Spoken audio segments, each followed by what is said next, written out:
do you believe? I believe that discipline breeds freedom. I believe that structure breeds flexibility. I believe that planning breeds agility. I believe that thoughts determine feelings. I believe that one can be candid and kind. I believe that conflict is a result of unmet expectations, so expectations should be clear and established from the start.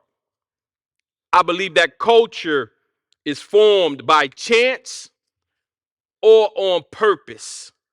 So a leader must be purposeful in the culture in which they want to establish and implement the structure and strategies to ensure that that is the culture that is experienced by all. I'm Ron Adams, Vice President of Field Diversity and Inclusion, and it is my honor to share a few thoughts with you today. I spent over 30 years in the military, and I learned a lot about leadership during that time. But if I was to be honest, I probably got my deepest learning in the first year and a half of my military career. And I'll share a story with you to explain what I mean. 18-year-old Ron Adams gets off a plane in Germany. I had 3 leaders within my first year and a half. One of those leaders was a young, sharp African-American gentleman. His boots were so shiny that they would blind you if you weren't careful. The creases in his uniform would cut you if you got too close. He was technically proficient in his army task. And he taught us that we must be technically proficient to be respected and effective. How did he do that? He made us read our manuals. I understood the policies, the procedures of that in which I was required to do. He would test us in the morning in formation. And if you didn't read the manual, I'm talking about the fine print, you would not be able to answer his questions. So by the time this leader had left and moved on, I was technically proficient in my task. Now, my second leader was a middle-aged white gentleman from the Midwest. Now, you see how I got my diversity start real early, right? I can't make this stuff up. Now, he was tactically proficient. He loved being in the field. I was an artillery man at the time. And he could make that artillery piece do a backflip. And he made sure that I was tactically proficient. I'll talk a little bit more about this technical and tactical proficiency in which I speak of. But he was tactically proficient. He made sure that I was tactically proficient. Now, by the time he left and my third leader came in, now wait for it, I'm not making this up. He was a Hispanic gentleman. He came in and took over the section, but by this time, I was technically and tactically proficient. I was a good soldier. To be honest with you, I was feeling myself just a little bit. Now, he treated me like I was not a good soldier. He would get on me. He was hard on me. He challenged me. He pushed me. Nothing was ever good enough for him. And I wondered, hey, I'm the best soldier you got.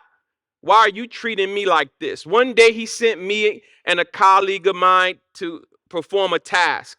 And I was working really hard trying to make sure that I performed this task to the standard in which I knew I could, while my buddy was over there joking around and messing around and not giving the task the time and energy in which he should. So I'm thinking, when he comes down here, this guy's going to be in a lot of trouble.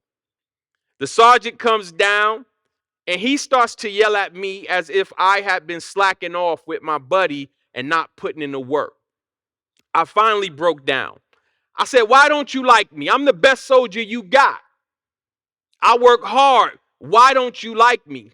And he looked 18-year-old Ron in the eyes, and he had spoken to me like no one had ever spoken to me before. And he said, Ron, I don't care how technically or tactically proficient you are, until you know that it's not about you, you can't do nothing for me. And that's how he said it, so don't judge my English. You can't do nothing for me. I'll be vulnerable here. I was 18 at the time. I had never had anyone speak to me like that before. I wanted to be a good soldier. I broke down crying. I had never experienced it. I didn't understand it.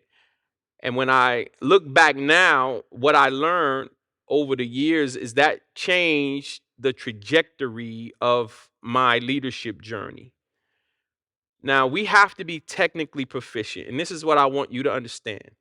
We have to be technically proficient. If you want to move up in your career, you have to know your job. You have to know the policies, the regulations. You have to be able to speak it. You have to understand the language. You have to be tactically proficient. You have to know how to put into real-time practice that knowledge in which you have in an effective manner to drive results.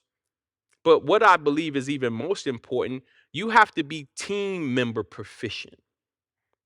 You have to know that it is not about you. You have to know that to be a good team member, you have to involve the team. You have to have a goal. You have to have a shared vision, and you have to work together as a team. And so if you're trying to figure out where you're stalling in your career, you're trying to figure out where you're having some challenges, are you tactically proficient? Ask yourself. Are you technically proficient? Ask yourself. Are you team member proficient? Do you have the relationship with your leader that is required? Now, I'm going to share a few more things with you before I leave. Something that I learned from that time in terms of being an effective team member is that I have to understand what my values are and what I believe. And that's why I started off with, what do you believe?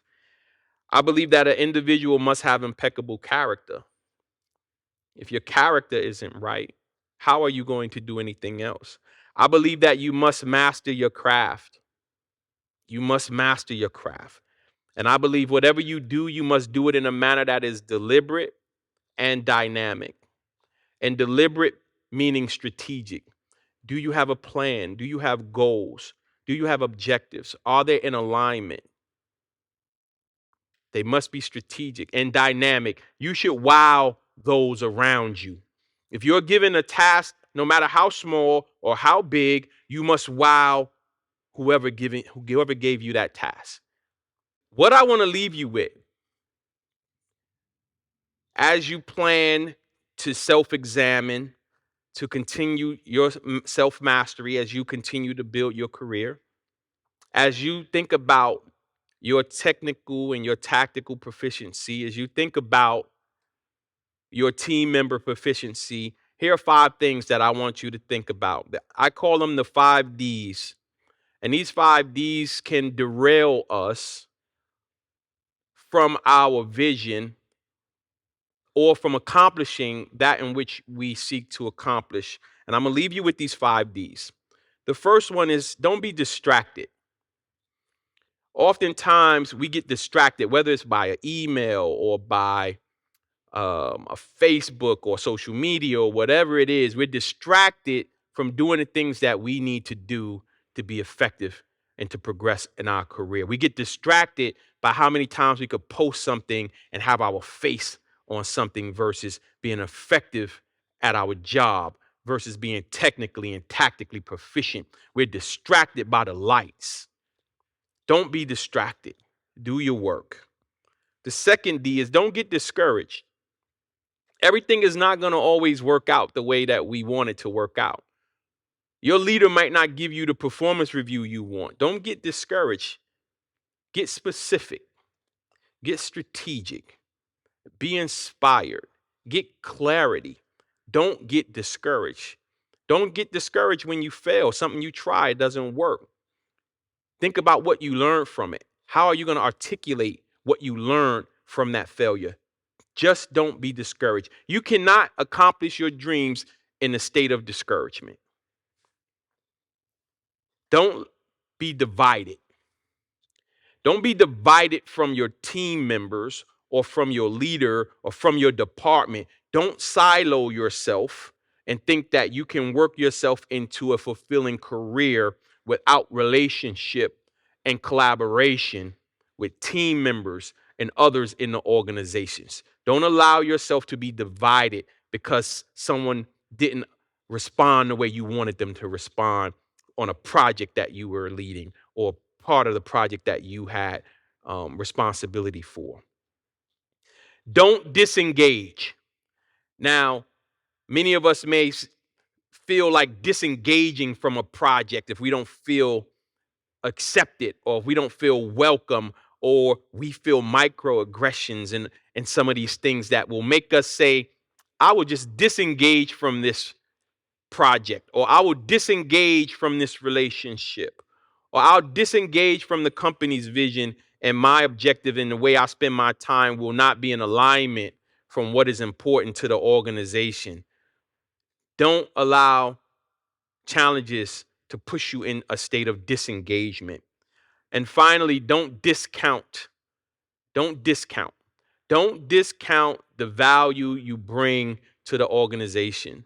Don't discount the moments where you have opportunities to engage and learn from others around you. Don't discount the feedback that you get because your ego, it doesn't feel good to your ego, or it's not in alignment with the perfect picture of yourself. Don't discount that moments matter. Moments matter. Now, the question I leave you with is, what are you going to do with this moment that you have to be the best you and have your best year ever? Thank you.